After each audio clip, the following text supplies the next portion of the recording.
लगभग 57 ईसा पूर्व के आसपास उज्जैनी के प्रतापी राजा विक्रमादित्य का नाम दूर दूर तक गूंजता था।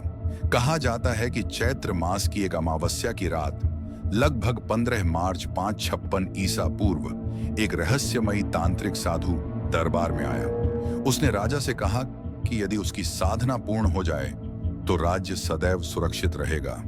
इसके लिए श्मशान में स्थित पीपल के पेड़ से बेताल को उतार कर लाना होगा। राजा विक्रम ने बिना भय के यह व्रत स्वीकार कर लिया। 16 मार्च 51 ईसा पूर्व की रात राजा विक्रम अकेले श्मशान पहुंचे। चारों ओर सन्नाटा था। कुत्तों के रोने और जलती चिताओं की आवाजें वातावरण को भयावह बना रही थीं। पीपल के पेड़ से लटकते शव को उतारते ही बेताल राजा के कंधे पर आ बैठा। राजा चुपचाप आगे बढ़े। तभी बेताल हंसा और बोला, राजन, मैं तुम्हें एक कथा सुनाऊंगा। यदि उत्तर दिया तो मैं उड़ जाऊंगा, यदि न दिया तो तुम्हारा अंत निश्चित है। बेताल ने पहली कथा एक ऐसे धनी सेठ की सुनाई जिसने लोभ में आकर अपने ही परिवार को संकट में डाल दिया था। प्रश्न था, सच्चा दोषी कौन था? राजा ने धर्म और न्याय के अनुसार उत्तर दिया।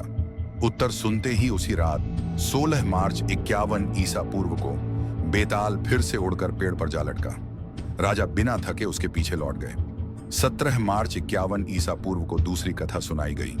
एक राजकुमार और उसकी बलिदानी पत्नी की कहानी, जहां प्रेम और कर्तव्य आमने सामने थे। राजा ने फिर सही निर्णय बताया। 18 मार्च और 19 मार्च 51 ईसा पूर्व की रातों में बेताल ने कभी मित्रता की परीक्षा ली, कभी सत्य और झूठ के बीच का अंतर समझाया। हर बार राजा का विवेक विजयी रहा और हर बार बेताल लौट जाता। दिन बीतते गए। 25 मार्च 51 ईसा पूर्व तक राजा विक्रम कई रातें श्मशान में बिता चुके थे। शरीर थका हुआ था पर संकल्प अडिग था। बेताल की कथाएं अब और गूढ़ होती जा रही थीं। कभी पुत्र धर्म, कभी राजधर्म, कभी त्याग का प्रश्न। राजा हर उत्तर में मानवता और धर्म को सर्वोपरि रखते रहे। अंततः फाल्गुन मास की पूर्णिमा लगभग 9 अप्रैल 51 ईसा पूर्व की रात बेताल ने अंतिम कथा सुनाई।